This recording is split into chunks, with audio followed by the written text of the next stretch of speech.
presidential petition there. What you're seeing on your screen, we're seeing some councils there from the Kenya Kwanza team. We're seeing Professor Kithure Kindiki there, as well as IEBC lawyer Mahamat Somane there, who's been very vocal in defending the IEBC, saying that there were no all the forms that were displayed by the IEBC portals were all original there. Also further on, I think I can see a lawyer there, Paul Mwangi. I'm not too sure, but we are going to be keeping tabs on that. And as you can see, we are seeing more councils just access the hall in which we are waiting to see, or rather where the verdict is going to be delivered from. Remember, this is the Supreme Court, the apex court of the land, and the decision that is going to be rendered in there is going to be final. And also some light moments there. You see Professor Wajakoya there. George Wajakoya is among counsels who are at the Supreme Court there, and he was among the candidates eyeing the top seat in this August polls there under the Roots Party. But with the numbers there, he failed to clinch that. But we will get to know if at all the Supreme Court decides that this, to uphold this election, would say that he failed to clinch the requisite votes that were required to declare him the president, so to speak. We are waiting to see, given the constitutional timelines. Actually, with the 7-judge bench sitting at noon to deliver that particular judgment. If you go back to the time, go back in time, as per the Constitution, we are looking at around 7 days, so to speak, 14 days there. So they're exactly 2 hours before the 2 p.m. deadline.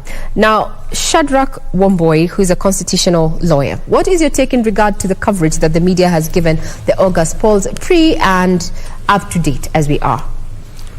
Well, to be fair to the media, I think on an average of 10, I will give the media 7, so that it also gives the media some room for improvement. but as far as timely reporting is concerned, I think the media has done a splendid job. It has done a splendid job as regards a balanced, reporting of issues when it comes to, matters as they are happening. But I think one thing that probably is something that we should look forward to. It's investigative journalism, so that there has been some concerns. There has been some issues about, we begin with the stalemate that we experienced between the commissioners. Perhaps we will have relied even more from the media to establish really what was the problem. Is what Chebukati has been saying really the truth, or is there something more than what is meeting the eye? So probably I think going over and above what has been quite apparent. I think the media has in the previous past told us or taught us so many things from the use of their cameras. But I think moving forward, there is always some room for improvement in everything that we do. Even with the splendid job that you people have done, the future is still ripe for exploiting other avenues or other opportunities. We need to establish so many things other than what we've been seeing just on TV. We've been seeing, some plays, people playing. We need to also get a cover of what is this that has been happening behind the scenes, so that we are treated to more. And I think this is something that we live with you. All is not lost.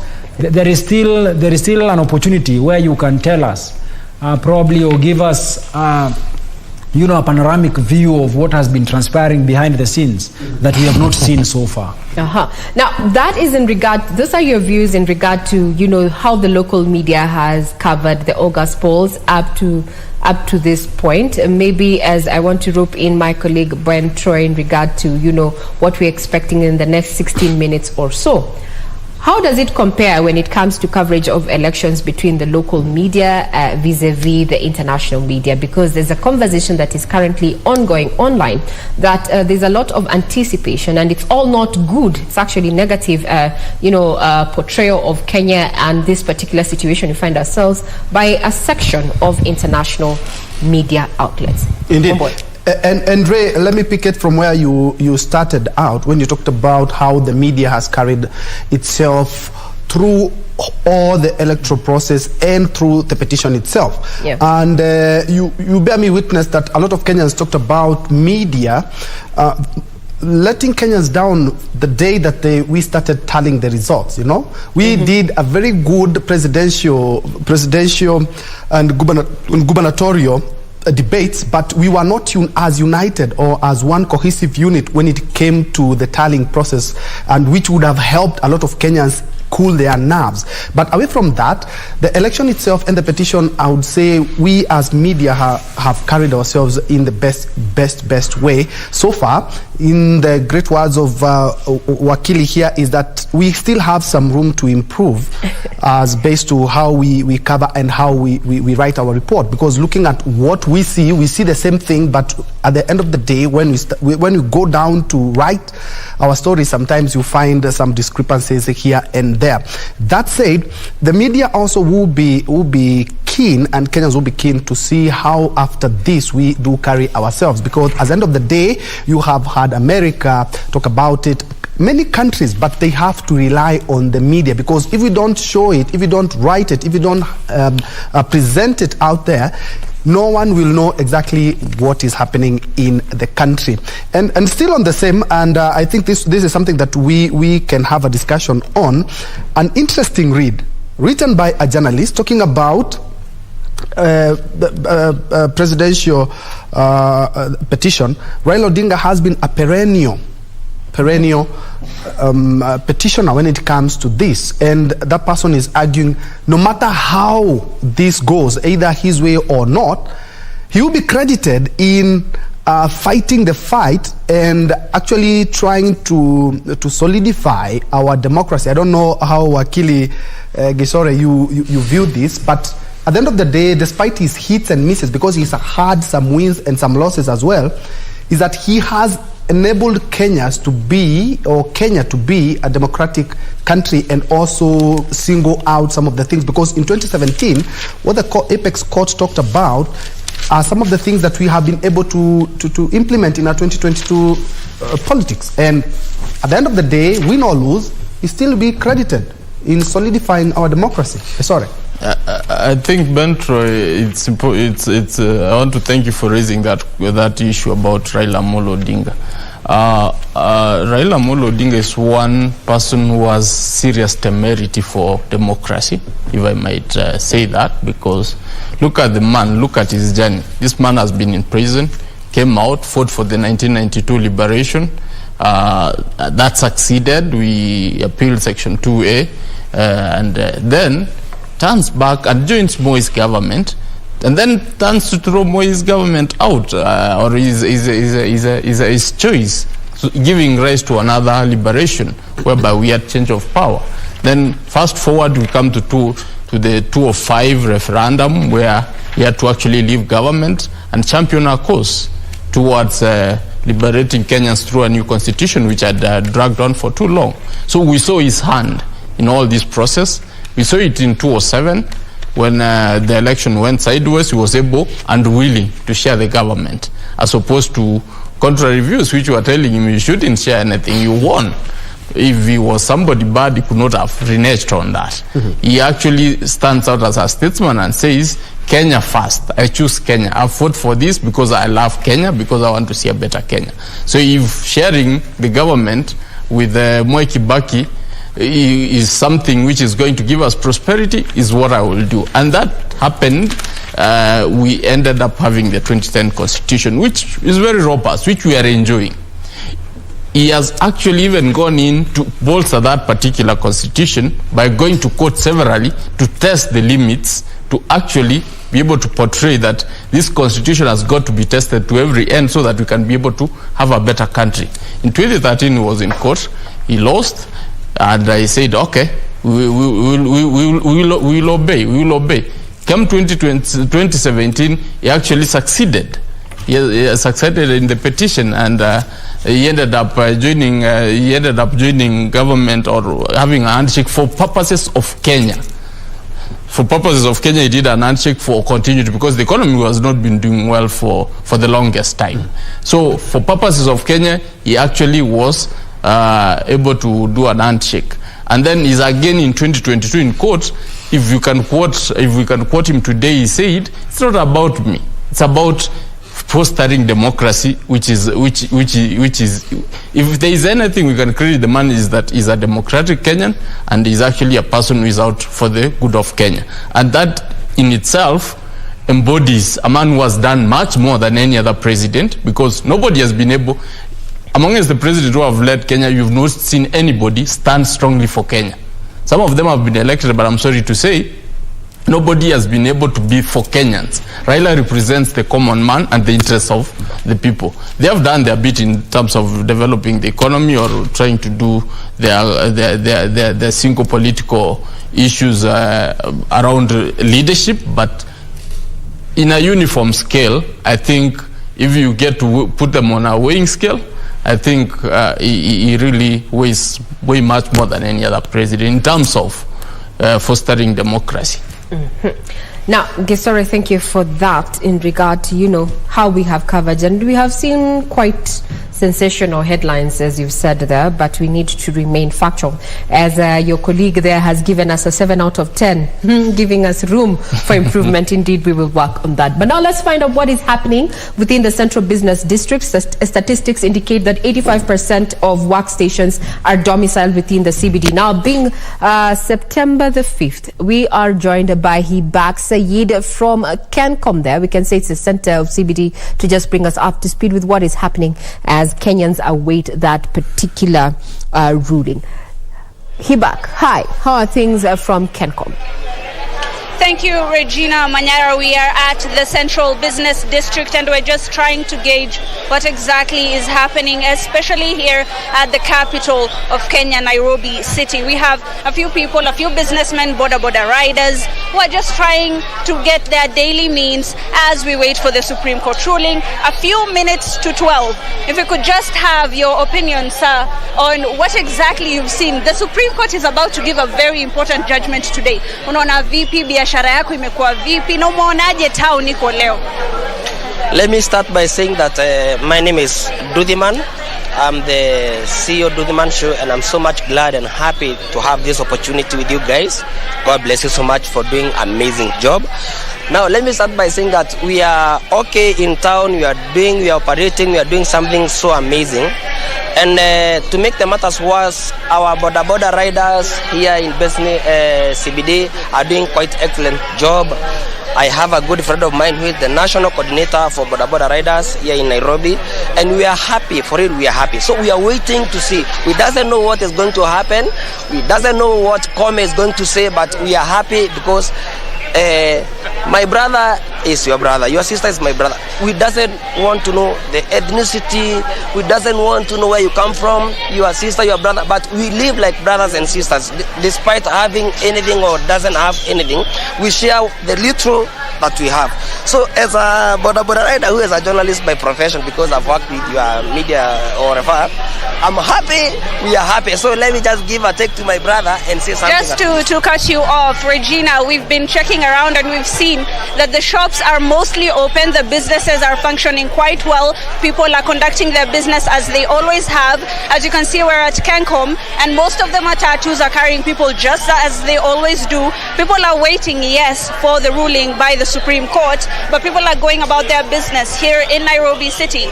If maybe we could have the opinion of a Kenyan, unaonaje kuhusu hii Supreme Court ruling? Unaonaje, nini unatarajia? Okay, kwa majina ni Victor Chiteri from Kibra. Yenye ningependa tu kusema ni those results of the CJ has announced the results.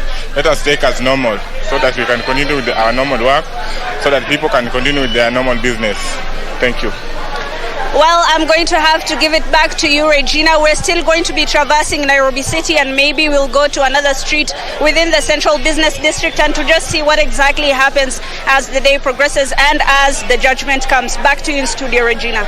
Thank you, Hibaka, for that quick update. I can see, yes, Kenyans quite the, still being Kenyans, trying to make light of the situation, even as it remains, on tenterhooks. We remain on tenterhooks in regard to what we should expect come the next 6 minutes there. And we are live. We have our reporters there on ground, including Serafina Ruby, who is going to be bringing us up to speed with what is happening. Kenyans asked to remain peaceful as we wait the 7-judge bench there to make a ruling in regard to the August presidential petition. What you're seeing on your screen, those are live pictures from Milimani there. We have seen various councils have arrived. We have Kithure Kindiki there, who is part of the Kenya Kwanza legal team. There is Katwa Kigen just crossing your screen there. Further ahead there, we are also having other councils who are either have been representing the respondents or the petitioners there, all looking calm. At the end of the day, we have there has to be peace and justice going forward. We are all brothers and sisters there. Now, I'd want to hand it over, rather take it back to you, Troy, there. We were talking about the performance and the conduct of the media during the election, and even at the point where we are right now, focusing on the presidential petition. And from Hibak Said's link there, you can see there's a Kenyan there who has introduced himself as Nduthi Man. And what I am actually proud of is that during this particular election, we did not have an issue of, sensation, so to speak, with the Githeri man aspect and such. We did not see this. We kept it to matters of fact. And I would want to say, let's toot our own horn as a media fraternity there. But it was a light moment to try and see that there was a gentleman behind Said Hibak there, calling guys to tell them, hey, you need to watch us. You need to watch us from KBC Channel 1. I'm live. Well, we also want to welcome your feedback. You can get us on Twitter on KBC Channel 1. But before we get to read what you have to say on Twitter and the expectations, we want to take you down to Kibra, where we're joined by my colleague Irene Mchuma Odim to bring us up to speed with how things are looking like in Kibera. Good afternoon.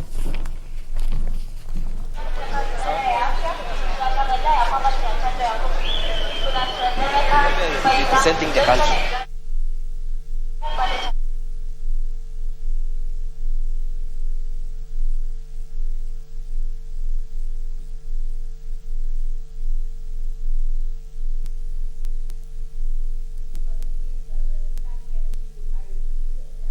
Get the sound corrected. We'll be getting back to you. We are domiciled in various parts of the country just to keep tabs on what is happening as we await the much anticipated verdict on the presidential petition of August 2022 there. Security has been beefed up. A communication was made to Kenyans, especially who are operating within the Central Business District. Various roads were closed, including Gong Road there at the junction of NHIF there, as well as, some motorists redirected not to use the Haile Selassie Avenue there to just try and keep crowds out of Milimani there, where the 7-judge bench is going to be giving its ruling, led by Chief Justice Martha Koome. What you're seeing is security outside Milimani Law Courts there. That is a contingent of National Police as well as a General Service Unit.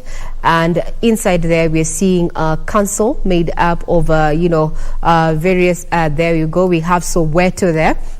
Council Soweto there. You can see how she's already there. I would want to know what's going on through the minds of the lawyers there, both for the petitioner and the various respondents there, who over the last 2 days have exuded confidence that they're going to be carrying their day, or rather their prayers are going to be carrying the day. In the next 1 minute, we are expecting the 7-judge bench there. We are seeing Feroz there, Luigi, as engaging Professor Githu Muigai and the legal counsel there, Governor-elect, that is James Orengo. quite camaraderie there, transpiring between the senior councils there. So as we say, it's all in a day. It's all in a day when it comes to matters of litigation, and that there are no permanent enemies. But we asked that Kenyans remain peaceful, and justice, we hope, is going to be served in this particular matter. Yes, that. Is enough. Look at the pictures on your screen. James Orengo there, and other lawyers who are representing different factions, and they're all seated together. They make fun together, they argue it out, they sweat it out together, and maintain the peace. That is exactly what should be happening, not only in that court but in the republic as well. Before we crossed over to Irene, we were talking about how despite the fact that he has had some hits and misses in presidential petition, is that he has been able to bolster our democracy in regards to electoral matters. And I would like to pick Shadrach's mind on the same, is despite that Raila has won and lost some of the petitions, he has actually helped the electoral system in the country. That was an interesting read. I was reading from a journalist as well. And on the 7 out of 10, yes, I do agree, because there are some journalists still talking about a ruling. We don't expect a ruling, we expect a judgment today, because it's the final product of what they have been hearing for the last couple of days. Wamboy, I would like to pick your mind on the same. Well, there is a lot to admire from the two gentlemen who have been, entertaining us with this presidential dispute. And one thing you will give to Dr. William Samoei Ruto first is his spirit of resilience. That spirit of, when he wants it, he goes for it. That is something admirable from his humble background. That is something that you will have to admire and acknowledge. On the other hand, you must acknowledge the kind of contribution that the Right Honorable Raila Amolo Odinga has given us as a country. So many things. The laws that we currently enjoy have we actually enjoy them largely because of the contribution he has made, the kinds of pain he has had to go through. You speak of the multi-party, us becoming a multi-party democracy in the year 1990s. That is his contribution. His fight against the Moi utilitarianism, that is his contribution. Most of us have studied to an extent, and we appreciate the jurisprudence that has been created by Right Honorable Raila Amolo Odinga. When you go to school, some of the things that lecturers teach is the jurisprudence that has emanated from the 2013 jurisprudence, which if Raila Amolo Odinga had not desired to go through that route, if he had not paid the security of cost of 1 million and paid the filing fees of 500,000 shillings, probably we will not have learned or gotten an opportunity to understand the law deeply the way we have understood it. Then champions are actually made from people who try. Sometimes they fail, because if you do not try, there is no likelihood that you will ever succeed, you will fail. But his failure in the year 2013 did not in any event discourage him from trying our democracy through the court processes. So that in the year 2017, we saw him participate in the elections, we saw him challenge the elections, the election results, so that the win that he got in the year 2017, and of course his refusal to participate in the process because of the referee. So whatever the outcome that we will get, if it is a repeat of the elections, then it will be a gift to Right Honorable Raila Amolo Odinga, because we do not expect that he will be running in the year 2027. If age is anything to go by. In any event, even with probably a repeat of the process, it does not necessarily mean that it is a loss to Dr. William Samoei Ruto. No, it does not mean it. It only means that probably this is just but his dream that has been deferred, so that he will have another opportunity, probably in the next or within the 60 days that are set in law, and even probably even in the future, I mean, Right Honorable Dr. William Samoei Ruto is a young man who has a lot of life in himself. I think today he should be turning 55 years of age. Really, he has a lot. Yes. Now, Wamboi, let's get to hear what is happening down in Kibra, where we're joined by Irene Mchuma Odin there to just bring us up to speed with what is going down there. Good afternoon, Mchuma. How are things at Kibera, or rather in Kibera? Regina, good afternoon. We are coming to you live at Kwanza area in Kibra constituency.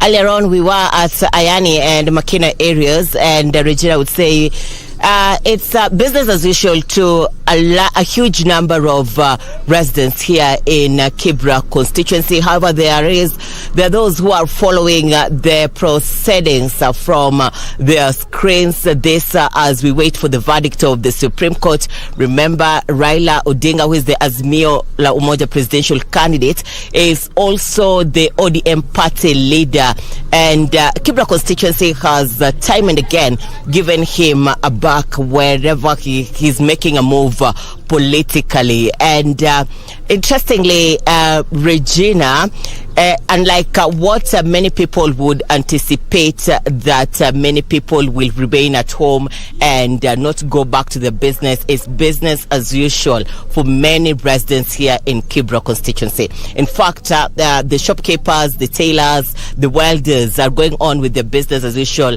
The matatu operators, boda riders. Thank you very much.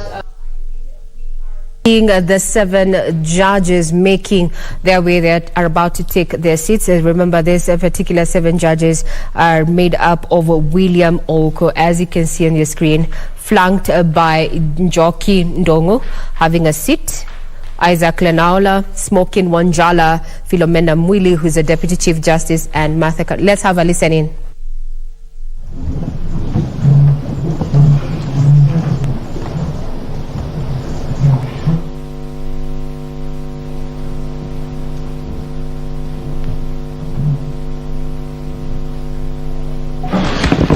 Good afternoon and welcome to the Supreme Court of Kenya for the delivery of judgment in presidential election petition number E005 of 2022 as consolidated with E001, E002, E003, E004, E007 and E008 of 2022, Raila Amolo Odinga and 6 others versus William Ruto and 13 others. The Honorable Chief Justice and the President of the Supreme Court is presiding. Thank you. Very good afternoon, ladies and gentlemen.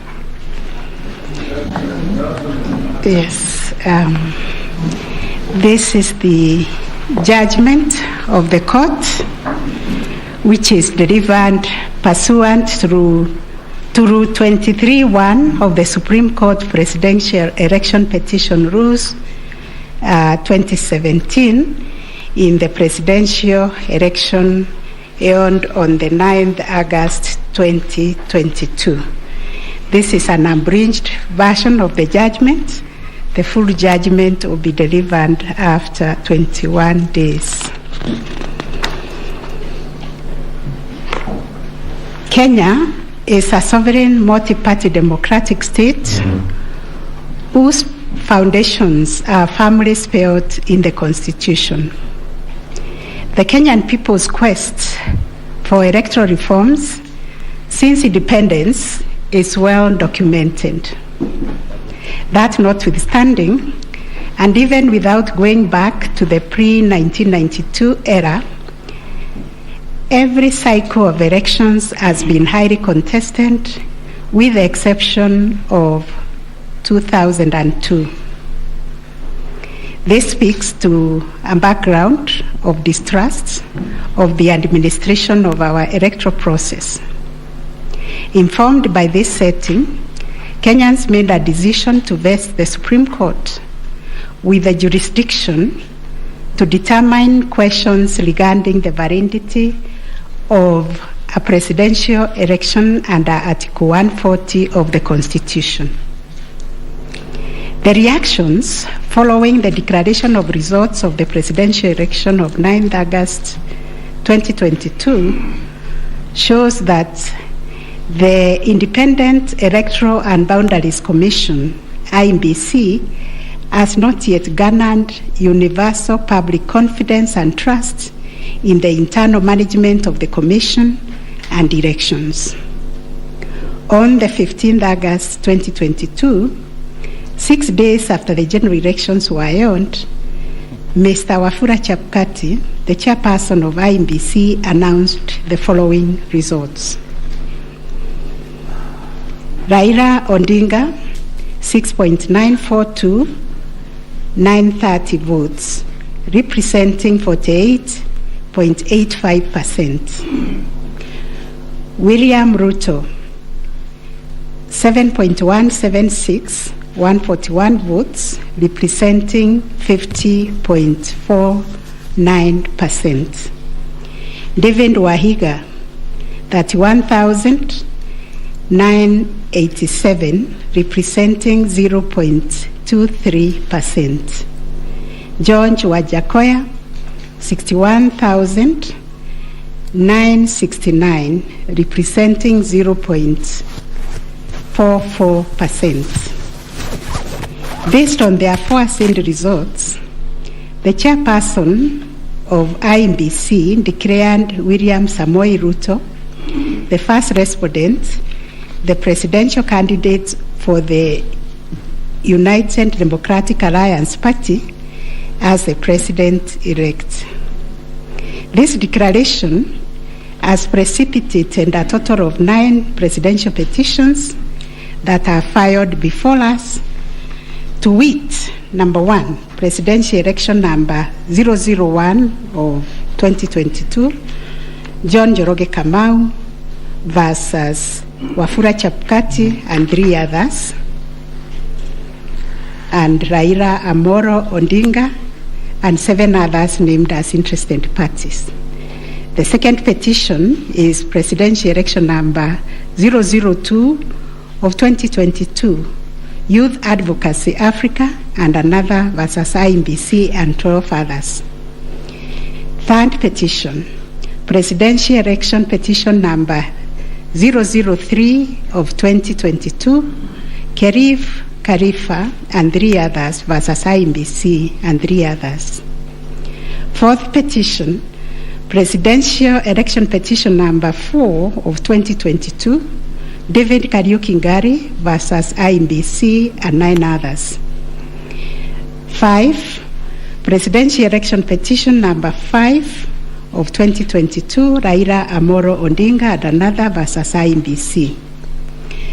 6, presidential election petition number 6 of 2022 by Moses Kuria and others versus Honorable Raila Amolo Odinga and 4 others named as interested parties. Number 7, presidential election number 007 of 2022, Okia Omtata Okoiti and others versus IEBC and others. Number 8, petition number 008 of 2022, Julia Nyoka Bichege and others versus IEBC and 3 others. And the last one but not least, petition number 009 of 2022, Ruben Kigame Richete versus IEBC and others. In addition to these petitions, we received a total of 24 interlocutory applications and 1 preliminary objection, which were filed in this court. 2 of the presidential election petitions were struck out. That is petition number 006 and 009 of 2022 for failure to meet the constitutional threshold as set out under Article 140 of the Constitution. On 29th August 2022, this court also admitted 3 amici curiae briefs by the Law Society of Kenya, the Kenya section of International Commission of Jurists, and John Warubengo and 2 others.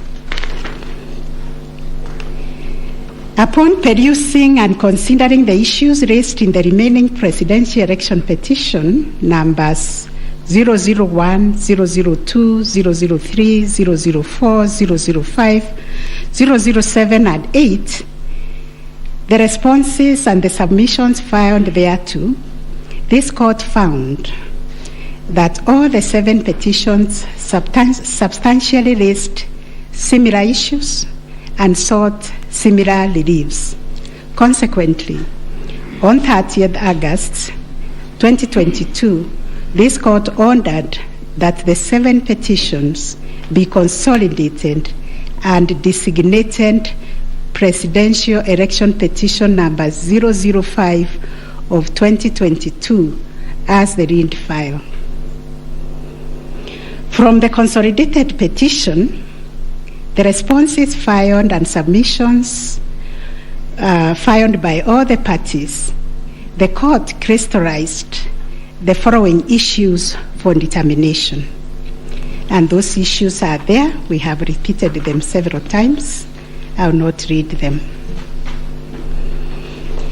Having considered and deliberated upon the consolidated petition, the attendant responses, submissions, and also considering the amici curiae briefs, we now make the following determination on issue number 1, which is whether the technology deployed by IEBC for the conduct of the 2022 general elections met the standards of integrity, verifiability, security, and transparency to guarantee accurate and verifiable results.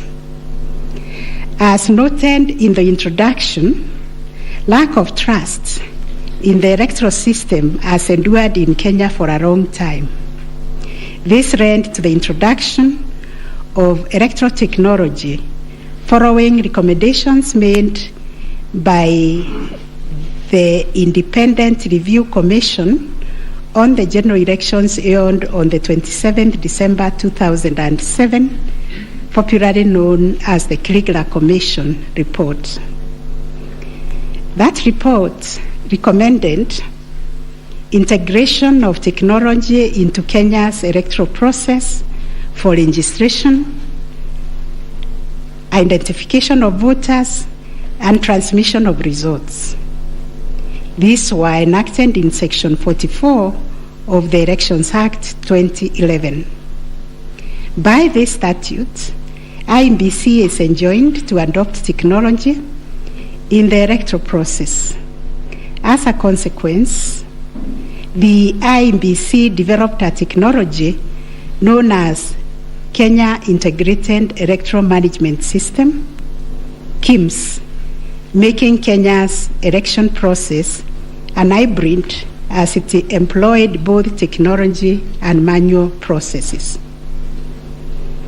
The first, third, and fourth petitioners in the consolidated petition challenge the technology used by IEBC during the 2022 general election. They plead that the manner in which technology was deployed and utilized fell short of the prescribed constitutional and statutory standards.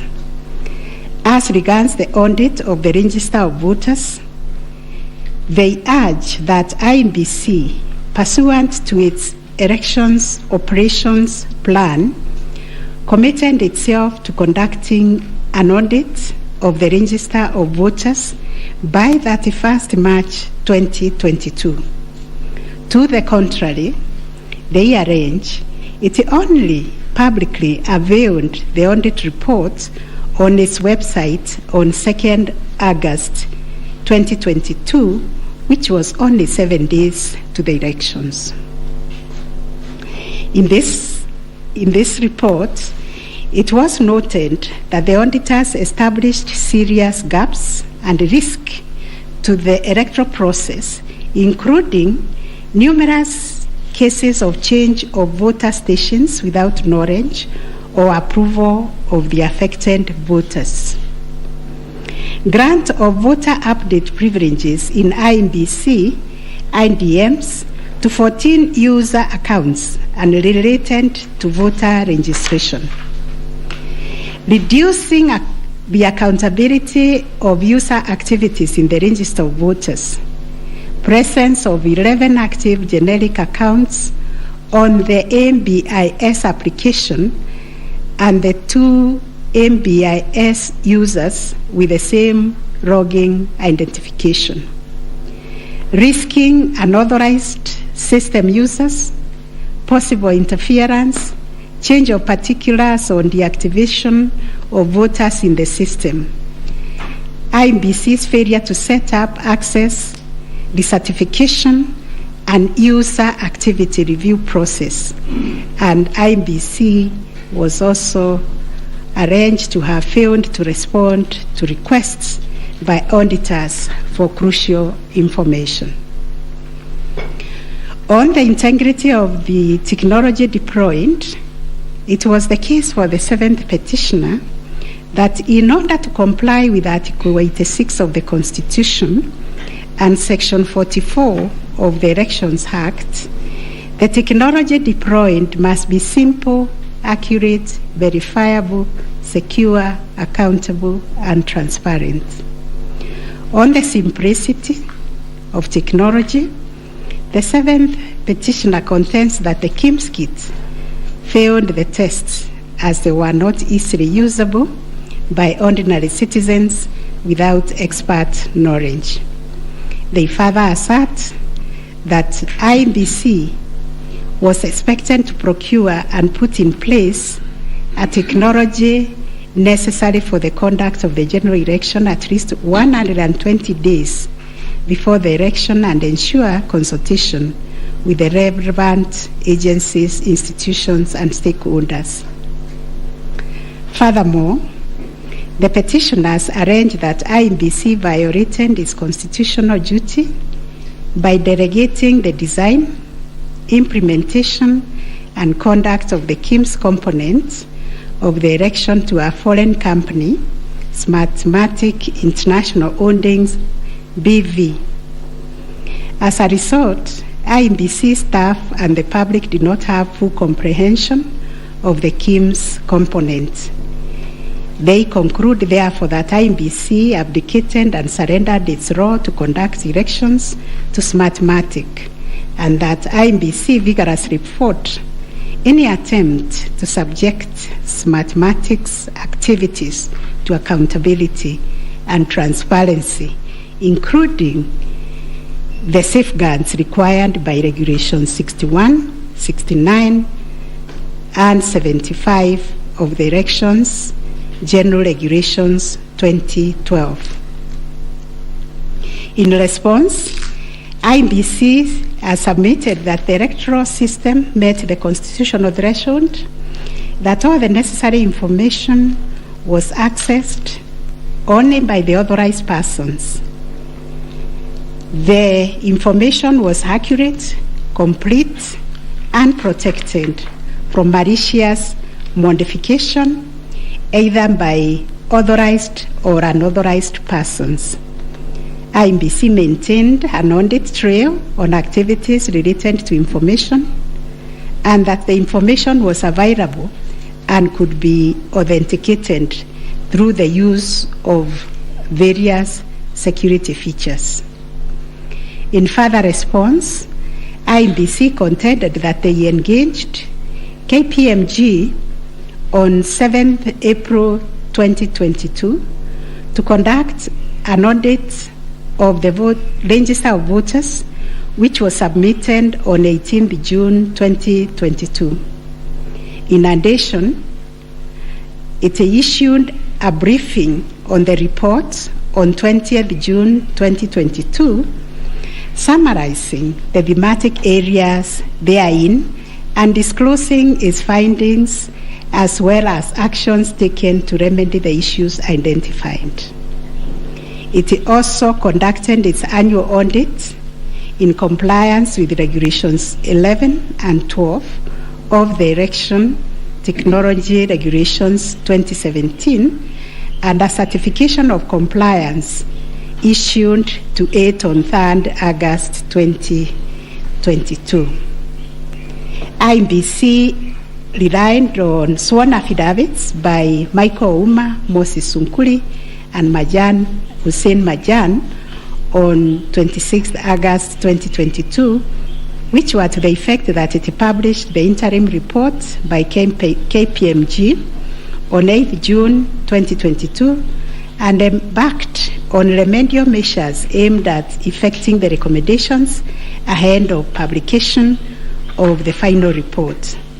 It was ascertained that it could not publish the full final audit report, as doing so would compromise the integrity and security of the electoral technology system, considering the provisions of the Data Protection Act, which imposes a duty to protect the data of Kenyan voters. On the other hand, the first and second respondents urged that even if there was failure of technology, it did not vitiate the result of the presidential election. Upon considering all the pleading submissions and the ICT scrutiny and inspection tallying and recount report, which fully examined the IEBC's result transmission system, RTS, we are not persuaded by the allegation that the technology deployed by IEBC failed the standard of Article 86A of the Constitution on integrity, verifiability, security, and transparency for the following reasons. 1, whereas it is true that the KIMS kit failed in 235 polling stations, 86,889 voters were granted the right to vote manually, and the requisite forms 32A were duly filed. This happened successfully in Kibwezi West constituency and parts of Kakamega County. 2, while the audit report was released to the public 7 days before the 9th August election, the register of voters was used at the election without any apparent anomalies. 3, Smartmatic was procured to provide the necessary technological infrastructure, as IEBC did not have the capacity to do so. No credible evidence meeting the requisite standard of proof of access to the system by unauthorized persons was adduced by the petitioners. The scrutiny report prepared by the registrar of this court did not reveal any security breaches of the IEBC's RTS. IEBC successfully deployed a biometric voter register system which captures unique features of a voter's facial image, fingerprints, and civil data to register and update voter details across the country and also in the diaspora.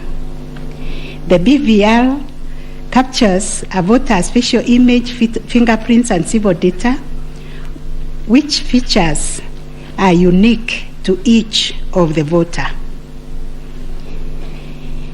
In compliance with Section 6A of the Elections Act 2011, IEBC opened the register of voters for verification of biometric data by members of the public for a period of 30 days.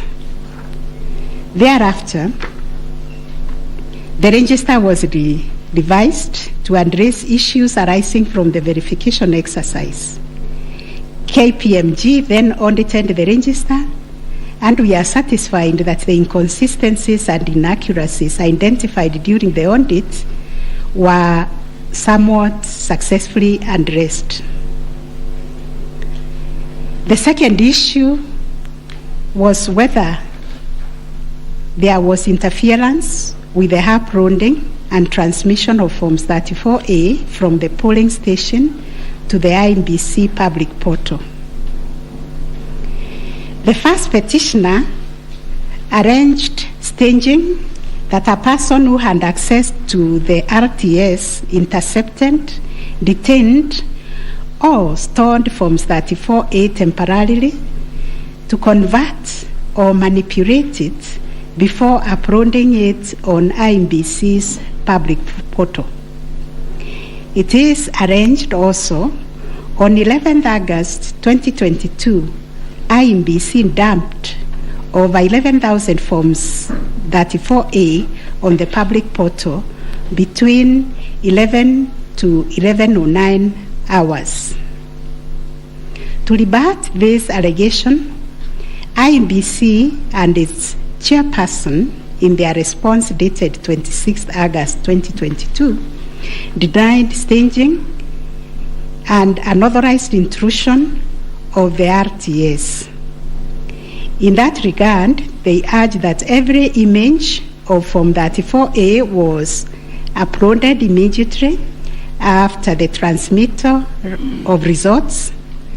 The form was received as evidence by the timestamp.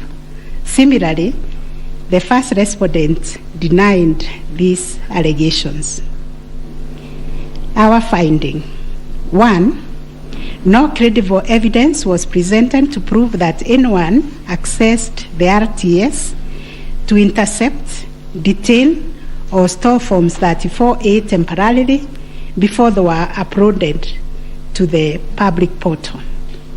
The allegation that 11,000 Forms 34A were affected by staging was similarly not proved. 2, the allegation that IEBC, its officials and strangers used a tool to tamper with the Forms 34A before converting them to the portable document format, that is PDF, that eventually appeared on the public portal, was sufficiently explained when IEBC demonstrated how KIMS captured and transmitted the image of Form 34A. Accordingly, we dismiss that allegation. 3, during the ICT scrutiny, it turned out that the transmission logs produced in the affidavit of Justice Nyangaya were of no probative value. The registrar's report shows that the original Forms 34A from the contestant polling stations, which were allegedly intercepted, were exactly the same as those on the public portal, and the certified copies that were presented to this court pursuant to the provisions of Section 12 of this Supreme Court Act 2011. 4, regarding the allegation that the integrity of the public portal was compromised, this was disproved by evidence of consistent attributes such as unique timestamps, uniform PDF conversions at the polling stations, correct polling station mapping, and consistent KIMS reporting from verification to transmission of results. 6, the RTS was configured on a virtual platform network, VPN, and the SIM cards locked to a specific polling station. The server was also configured to accept results only from authorized and properly mapped KIMS kits. In our view, the petitioners failed to produce credible evidence to the contrary. 7, a review of some of the logs presented as evidence of staging showed that they were either from logs arising from the 2017 presidential election or were outright forgeries. In our considered view, there was no evidence of a man-in-the-middle server configured to the IEBC's VPN network, and no evidence was produced to show that the chairperson of IEBC and staff were part of the arranged conspiracy to stage the transmission process. 9, whether there was a difference between Forms 34A uploaded on the IMBC public portal and the Forms 34A received at the National Tallying Center and Forms 34A issued to the agents at the polling stations. On this issue, the first petitioner's case was that there was deliberate manipulation and tampering with Forms 34A, as demonstrated in the affidavits, to the effect that votes were being deducted from the first petitioner and being added to the first respondent.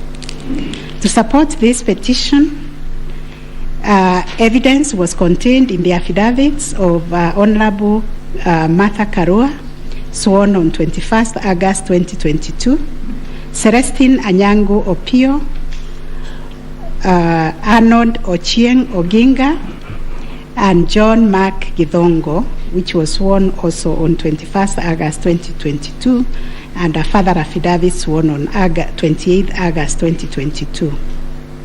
Dr. Nyangasi also swore an affidavit on 21st August 2022, and so was Martin Papa, to support that allegation of handing and subtraction of votes.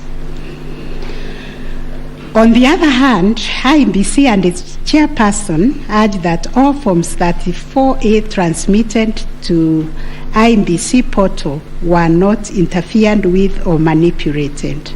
Further, that the Forms 34A signed at the polling station and issued to the agents were identical to the Forms 34A uploaded on the public portal and delivered to the National Tallying Center at the Bomas. It was contended that in any event, IMBC used the original physical Forms 34A to tally, verify, and declare the presidential election results. This court ordered scrutiny of the forms from the 41 polling stations outlined in the affidavit of Celestine Opio to ascertain the allegation of interference. And this is our finding.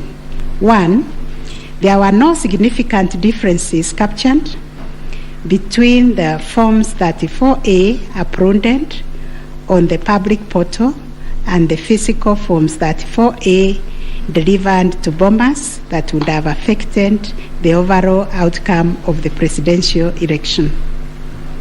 B, no credible evidence was presented to support the allegation that Forms 34A presented to agents differed from those uploaded to the public portal. The report by the registrar of this court confirmed the authenticity of the original forms in the sampled polling stations.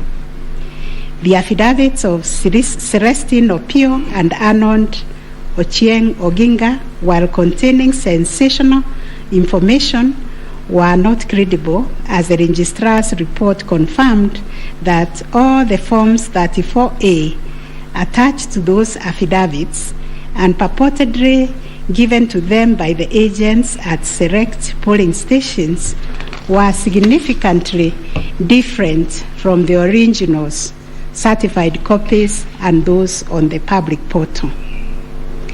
The purported evidence of Celestine Opio and Arnold Oginga, sworn in their respective affidavits, are not only inadmissible, but are also unacceptable.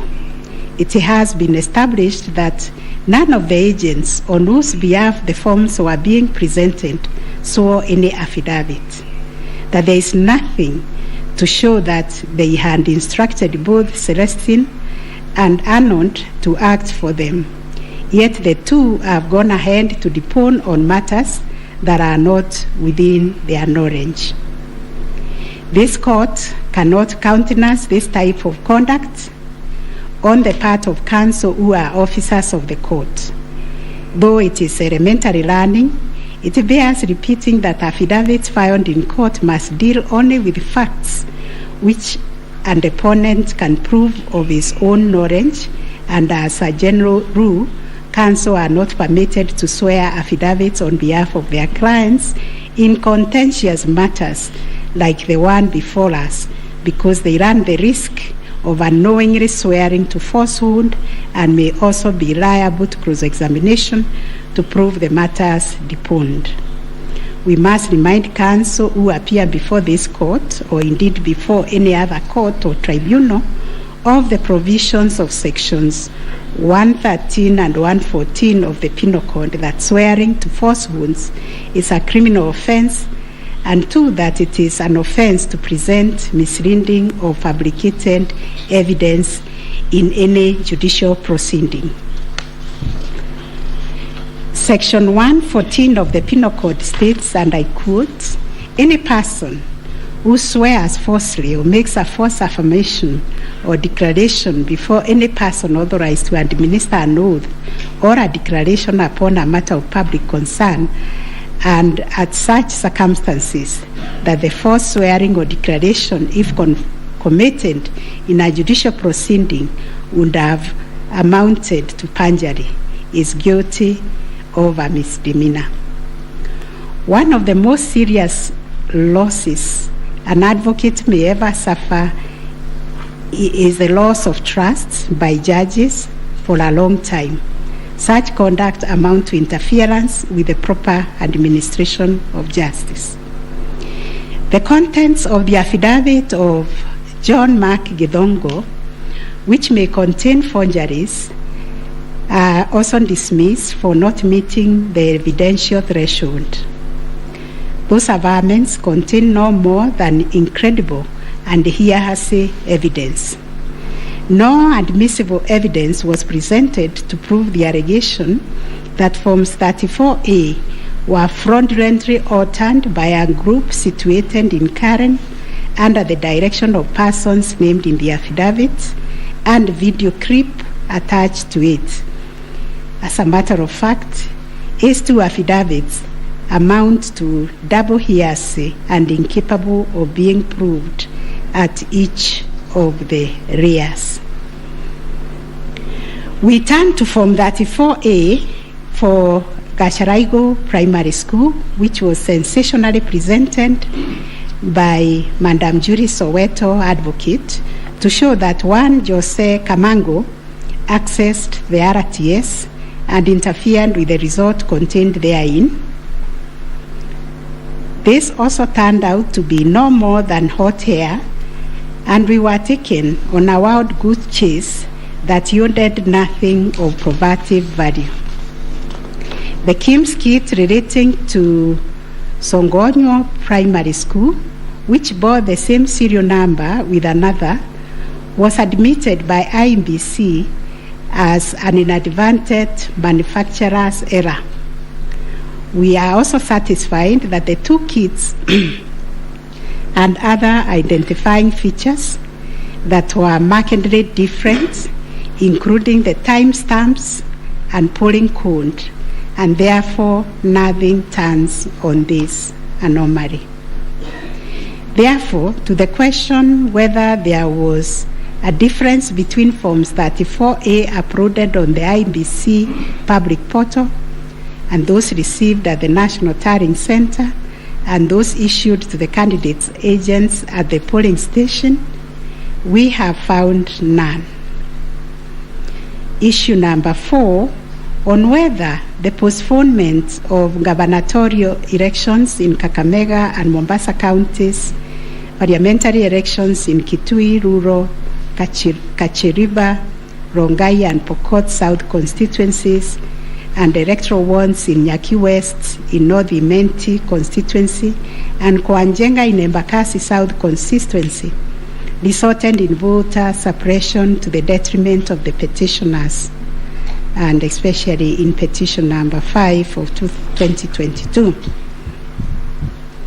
It is common knowledge that IMBC postponed elections for various seats during the general elections of 9th August 2022 due to mix-up of ballot papers in the above-named electoral units. It is the combined case of the first and second petitioners that, in terms of Articles 136 2A, 177(1) and 181 as read with Article 1 of the Constitution, the chairperson of IEBC had no jurisdiction to postpone elections in those areas.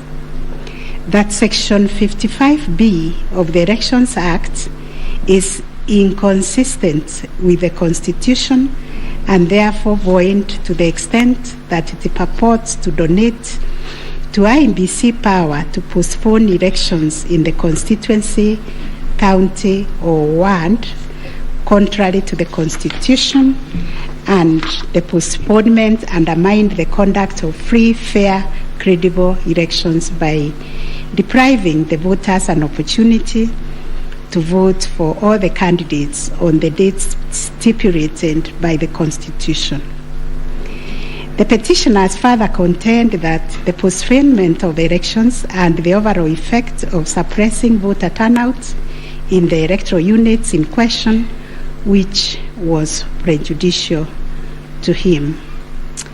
Both the first and third petitioners also believe that elections were deliberately postponed in Kakamega and Mombasa counties. It was arranged that these areas are considered to be first petitioner strongholds, and as such, the postponement of elections worked to his disadvantage and added that benefit to the second respondent. These assertions were denied by IEBC and its chairperson.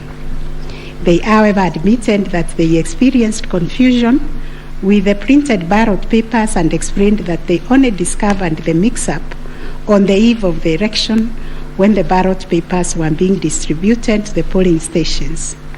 That as a practice, ballot papers can only be opened on the eve of the election day to avoid any mischief, and that by the time the mix-up was discovered, it was logistically impossible to print and replace the ballot papers in time for the elections. For this claim to succeed, it must be demonstrated first, IEBC had no authority in law to postpone the elections, and secondly, that the postponement was deliberate and calculated to suppress voter turnout so as to affect the result by reducing the petitioners' overall votes. We've looked at the provisions of Section 55B of the Elections Act, which provides for circumstances when elections can be postponed in a particular electoral unit, including in cases of emergency. We are therefore satisfied that on the basis of the foregoing provision, the third respondent and the requisite power to postpone election in the constituencies, counties, and wards in question. Concerning the allegation of voter suppression, we note that voter suppression is generally recognized as a political strategy which takes many forms, but whose practical effect is ultimately to reduce voting by deliberately discouraging or preventing targeted groups of people from exercising their right to vote and thereby to influence the outcome of an election. It therefore goes against the letter and the spirit of Article 38, which guarantees every citizen the right to make political choices based on universal suffrage. As regards this allegation, it has not been shown that by postponing elections in the named electoral units, IEBC acted in bad faith or was influenced by irrelevant factors and considerations. From the explanation tendered, we are satisfied that the postponement was occasioned by a genuine mistake, which in our view could have been avoided had the members and staff of IEBC been more diligent when they went to inspect the templates in Athens, Greece, where the printing of ballot papers was undertaken. In the absence of any empirical data We cannot find a basis upon which to conclude, as a matter of fact or evidence, that the postponement affected voter turnout, as a consequence of which the first petitioner alone, as a presidential candidate, suffered disadvantage. At any rate, the nature of the ballot being an individual decision and secret, there may be other factors to which the turnout in the named units can be attributed. From the evidence on record, however, it appears to us that 2022 general election recorded one of the lowest turnouts since the introduction of multi-party political system some 30 years ago. If there was a low voter turnout, it affected all the 6 categories of candidates, and its explanation, in our view, lies elsewhere, but certainly not a calculated suppression. On the other hand, in rebuttal to these claims, INBC illustrated with examples to our satisfaction that there was no nexus between the postponement of elections and voter turnout in the affected units, far from the fact that this claim was undoubtedly just another red herring. It has nothing to do with the question under review, and accordingly we reject it and own that there is no proof that the postponement resulted in voter suppression to the detriment of the first petitioner. Whether there were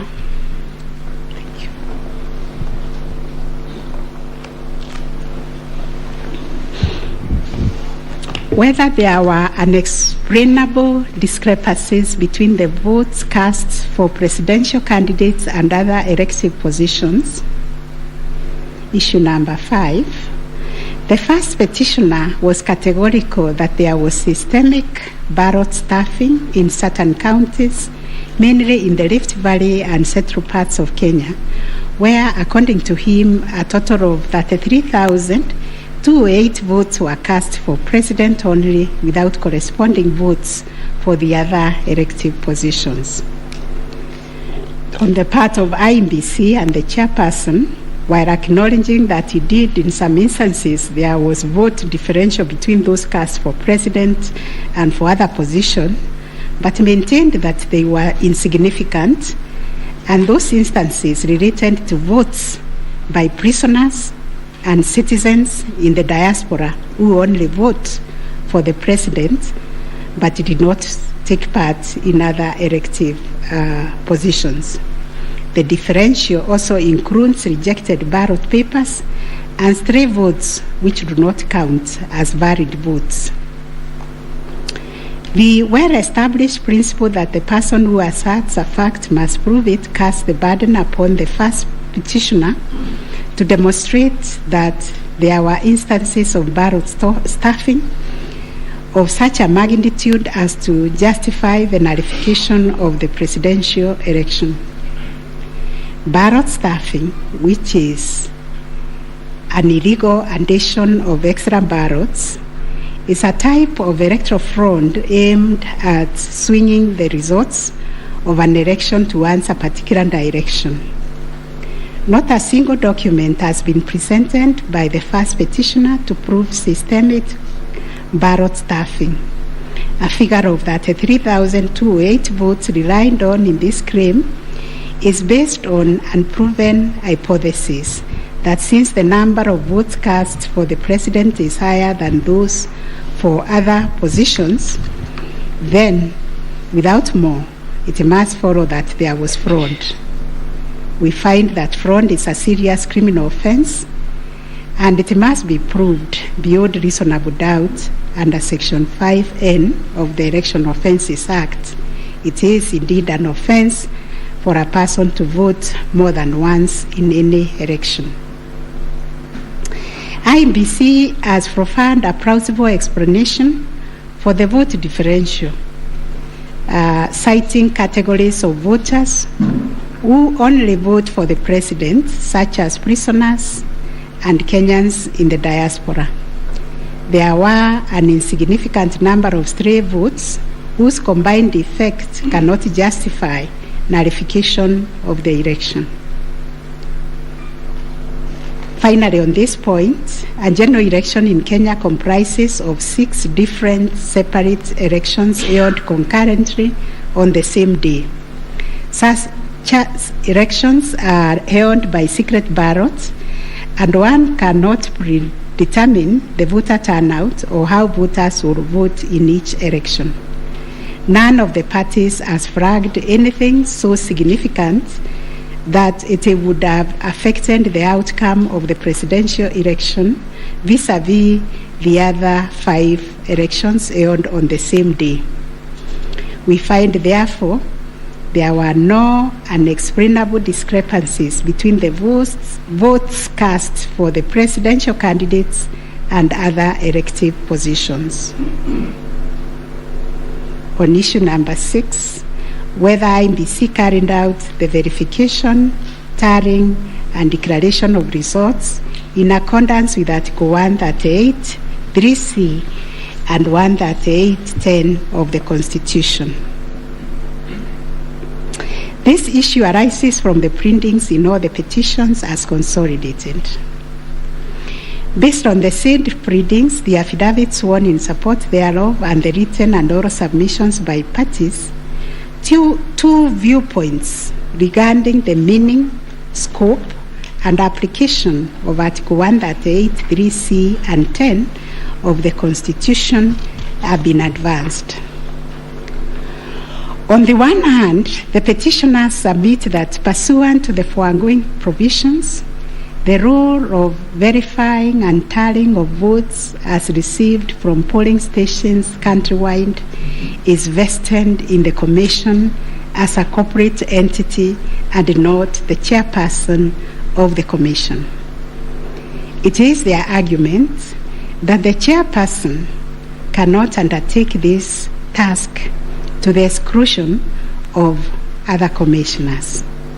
They submit that the language of Article 138(3)(c) does not envisage a situation where the chairperson can arrogate to himself unfettered authority to verify and tally the results at the National Tallying Center without involving the other commissioners.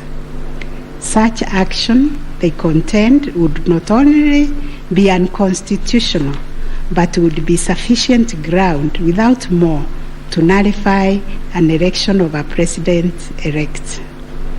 In support of their argument, the petitioners cite the Court of Appeal decision in IEBC versus Maina Kiai and 5 others as affirmed by this court in the case of Raila 2017. The petitioners further submit that Regulation 87(3) of the Election General Regulations is unconstitutional to the extent that it purports to vest the power of verification and tallying in the chairperson of IEBC. On the other hand, the first, second, and third respondents submit that power to verify, tally, and declare results of a presidential election at the National Tallying Center is the exclusive preserve of the chairperson of IEBC. According to them, there is nothing unconstitutional about Regulation 87(3) of the Elections General Regulations. The said regulation, the respondents submit, makes no mention of commissioners other than the chairperson.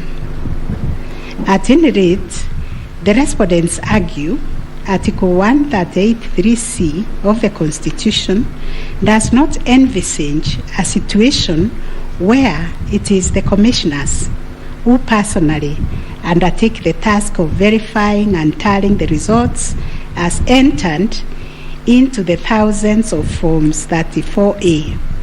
Such an undertaking would be humanly impossible, they submit. For good measure, the respondents submit that Section 11A of the IEBC Act provides that the chairperson and members of the Commission are responsible for the formulation of policy and strategy of the Commission and oversight. In their view, the Act does not contemplate a situation where commissioners would be directly involved in the verification and tabulation of presidential election results. The task of verification and tallying, as stated by the respondent, is executed by the staff of the Commission under the direction and supervision of the Commission Secretary, who in turn reports to the chairperson. As to whether the chairperson acted unilaterally in verifying and tallying the presidential election results at the National Tallying Center, the petitioners claim that he did. This is what happened. It is the petitioner's case that the chairperson published an illegal Gazette Notice number 4956 of 2022, in which he designated himself as the presidential returning officer, a position unknown in law and the Constitution. Having done so, the petitioner states that the chairperson proceeded to conduct the verification and tallying process to the exclusion of other commissioners, each of whom he had assigned verifiable roles and related to the verification and tallying exercise. On his part, the chairperson of IBC submitted that although he has the exclusive authority to verify and tally the presidential election results as received at the National Tallying Center, he did involve the other commissioners in the exercise before eventually declaring the final results. He submitted that he did this in the spirit of teamwork. The chairperson of IBC states that indeed the 4 commissioners were involved in the preparation of the 9th August general elections from the time of their swearing into office all the way to the verification and tallying of results at the National Tallying Center until they withdrew from the exercise just when he was set to declare the final results. Having considered all the parties' submissions, we find that pursuant to Article 138(3)(c) of the Constitution, the power to verify and tally presidential election results as received at the National Tallying Center vests not in the chairperson of IBC, but in the Commission itself. The latter carries out this exercise through its secretariat staff, technical personnel, and any other persons hired for that purpose under the oversight and supervision of the chairperson and the other members of the Commission. In line with this court's decision in Raila Amolo Odinga versus another versus IBC and 2 others, as reported in 2017 Kenya Law Report, popularly known as Raila 2017, and the Court of Appeal decision in IBC versus Maina Kiai, we also find that the chairperson cannot arrogate to himself the power to verify and tally the results of a presidential election to the exclusion of other members of the Commission. Indeed, Article 138(10) of the Constitution, although the power to declare the results of a presidential election after verification and tallying is vested in the chairperson, he does so only as a delegate of the Commission. Consequently, to the extent that Regulation 87(3) of the Elections General Regulation purports to vest the power of verifying and tallying presidential election results as received at the National Tallying Center solely on the chairperson to the exclusion of other members of the Commission, the same is contrary to and inconsistent with the provisions of the Constitution.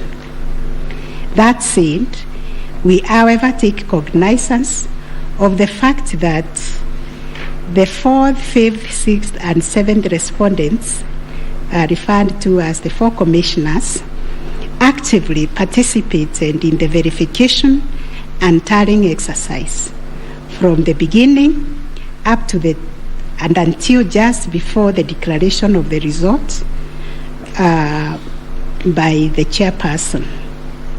They took turns announcing the results as verified and tallied, and were present and active during the actual verification and tallying at Bomas. An example is when one of them, Justice Nyangaya, stood on the podium to announce to the public results and also announced an adjustment that had been occasioned by errors of tabulation. The events of 15th August 2022, therefore, came as a surprise. As the public waited for the chairperson of IEBC to declare the final result, sporadic violence broke out at Bomas. The violence swiftly was contained by the security forces, but there was unexpected drama as two different factions of the commission began to emerge. Kenyans found themselves watching an appalling split-screen scenario on their television sets. On one part of the screen was the chairperson readying himself to declare the results in accordance with Article 138(10) of the Constitution. On the other part of the screen were the four commissioners on the runs of the Serena Hotel, Nairobi, from where they announced that they would not own the results that were soon to be declared by their chairperson. The four commissioners informed the public of their rejection of the yet-to-be-announced results, terming them opaque due to the manner in which the chairperson had been conducting the verification and tallying exercise. In his affidavit dated 25th August 2022, Justice Nyangaya affirmed that the chairperson's actions during the tallying and verification exercise at Bomas made it difficult to ascertain the total number of votes cast and the actual number of votes attained by each candidate, so as to enable him authoritatively state the commission and declared accurate results. All the petitioners have anchored their arguments for the nullification of the 9th August presidential election in Taharia on the walkout from the Bomas by the four commissioners.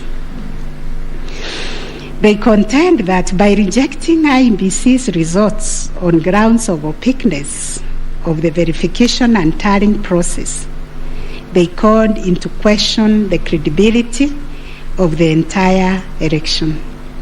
They further submitted that being in the majority out of the 7-member commission, their view should prevail and the election should be nullified.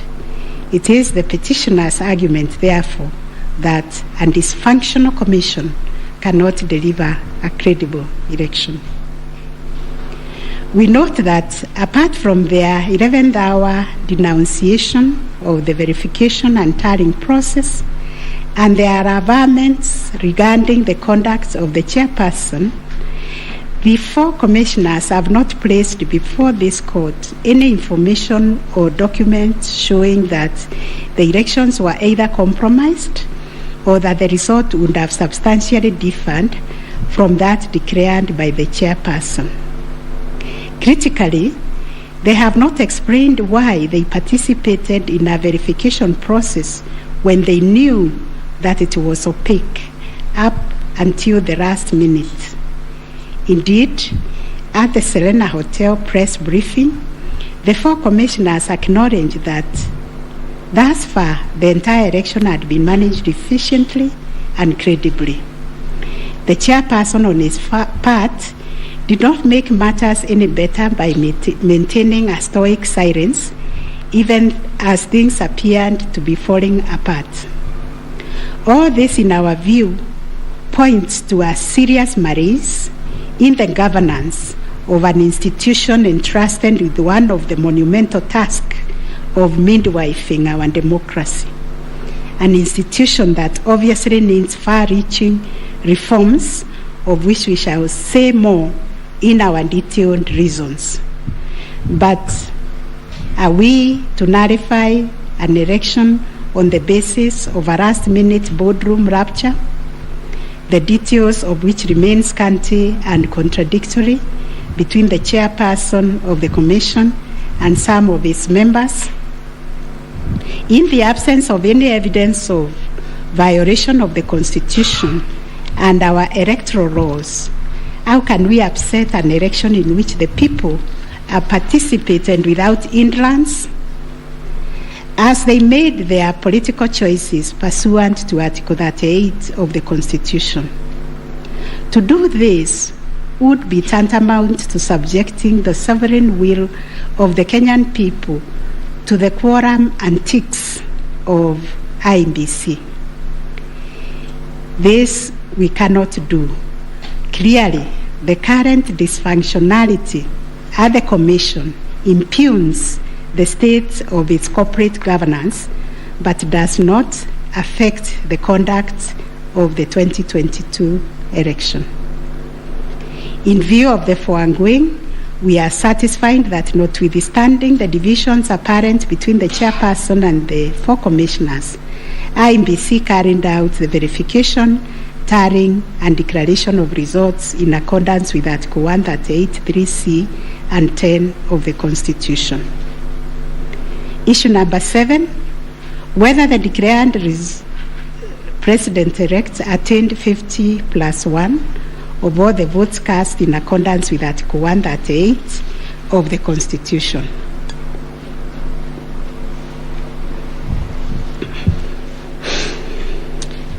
The first, second, and third petitioners averred that the first respondent did not garner 50%+1 of the total votes cast, and therefore did not meet the threshold provided by Article 138(4)(a) of the Constitution.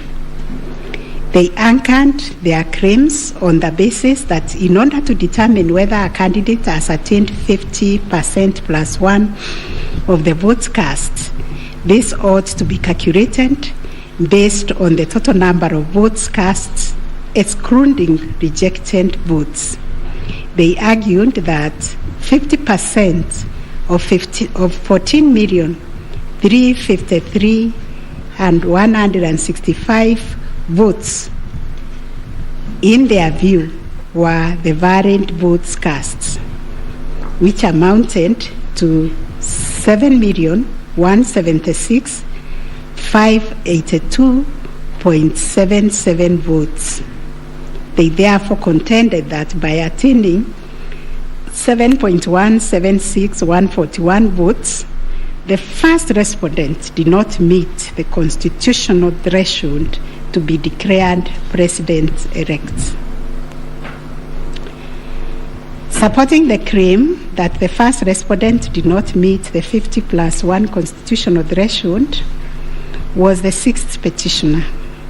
His contention was founded on the backdrop of a press briefing issued by the chairperson of IEBC after the official closure of voting on 9th August 2022.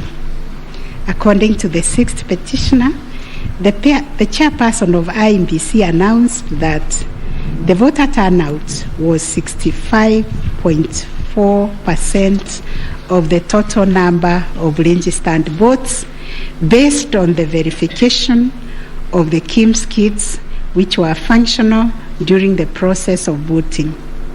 In addition, the 6th petitioner urged that the voter turnout of 65.4% did not include some 238 polling stations where the KIMS kit had malfunctioned, necessitating use of the manual register. It was therefore urged that the minimum number of votes cast could not be less than 14,466,779.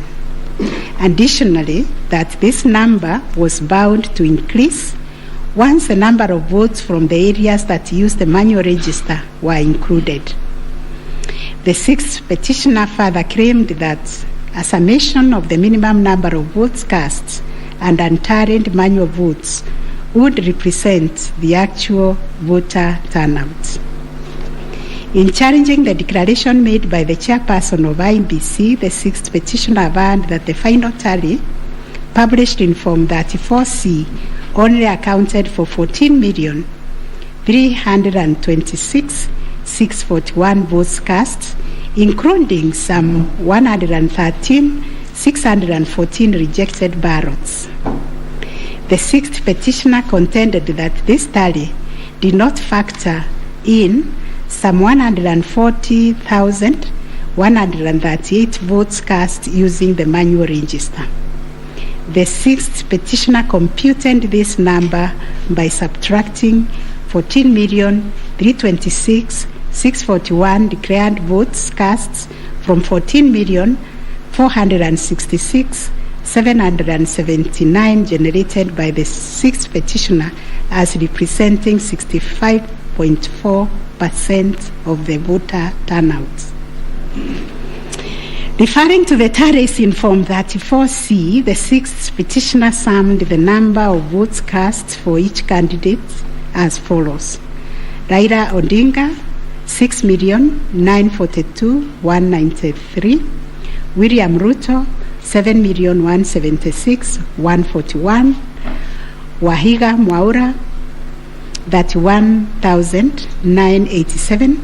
And George Wajakoya, 61,969, adding to a total of 14,230,000.